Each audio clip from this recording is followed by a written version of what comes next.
পটলের এই রেসিপিটা যদি আপনারা বাড়িতে বানান তাহলে মাংস রান্না করা একদমই ভুলে যাবেন। আমি প্রথমে 4টে কাঁচা পাকা লঙ্কা নিয়ে নিয়েছি, অল্প একটু আদা আর কয়েকটা রসুন আর একটা পেঁয়াজ নিয়েছি আর একটা টমেটো নিয়ে নেব। কেটে দিচ্ছি যাতে করে মিক্সিতে গ্রাইন্ড হতে সুবিধা হয়। এটার ভালো একটা পেস্ট বানিয়ে নেব। তারপরে আমি কতগুলো পটল নিয়ে নিয়েছি, এখানে 4-5টা পটল নিয়েছি।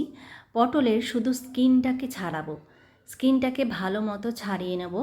এখন যেহেতু নতুন নতুন পটল উঠেছে এই জন্য পটলের চামড়াটা খুব একটা বেশি শক্ত হয় না আর খেতেও ভালো লাগে। এখানে 7-8 চামচ পরিমাণ সর্ষের তেল নিয়ে নিয়েছি। এবার এই পটলগুলোকে আমি মিডিয়াম ফ্লেমে ভালো করে ভেজে নেব। একটু নুন আর হলুদ দিয়ে দিচ্ছি। পটলটা কিন্তু বেশ অনেকক্ষণ সময় ধরে ভালো মতো ভেজে নিতে হবে, এতে করে পটলটা খেতে ভালো লাগবে আর ভেতরেও বেশ একটু ভালোভাবে ভাজা হবে। পটলটা ভাজা হয়ে গেছে। এবার আমি কিছু কুচো চিংড়ি নিয়ে নিয়েছি, ভালো করে ছাড়িয়ে নিয়েছি চিংড়িটা। এই চিংড়িটাকে ভালো মতো একটু লাল লাল করে ভেজে নিতে হবে।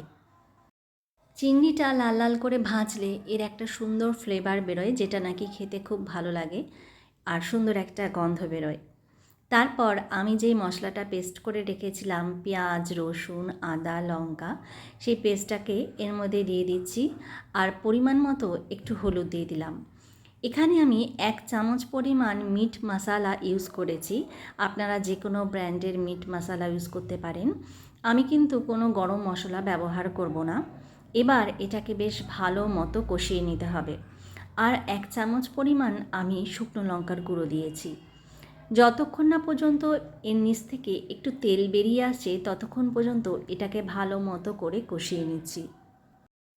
খুব একটা বেশি জল দেব না, 1 কাপ পরিমাণই জল দিয়েছি। দিয়ে এটাকে ভালো করে নেড়ে চেড়ে যতক্ষণ পর্যন্ত না ফুটে উঠছে, তারপরে আমি একটু নুন আর যেটা ভেজে রেখেছিলাম পটল চিংড়ি সেটাকে দিয়ে দিলাম। একটা সুন্দর ফ্লেভারের জন্য আমি শুকনো খোলায় কিছু জিরে ভেজে রেখেছিলাম, সেই জিরেটাকে 1 চামচ পরিমাণ দিয়ে দিচ্ছি। আর স্বাদটাকে একটু ব্যালেন্স করার জন্য আমি 1/2 চামচ পরিমাণ চিনি দিয়েছি। এবার আপনারা ঘি বা বাটার যেটাই থাকুক না কেন 1 চামচ পরিমাণ দেবেন। এতে করে চিংড়ির একটা সুন্দর একটা ফ্লেভার বেরোয় আর খেতে বেশ ভালো লাগে। পটলের আর চিংড়ির এই রেসিপিটা আপনারা একবার বাড়িতে বানিয়ে দেখবেন। এটা যেন মাংসকেও হার মানায়। আপনারা মাংস রান্না করতেও ভুলে যাবেন, এত সুস্বাদু হয়। রেসিপিটা কীরকম হয়েছে অবশ্যই কমেন্ট করে জানাবেন।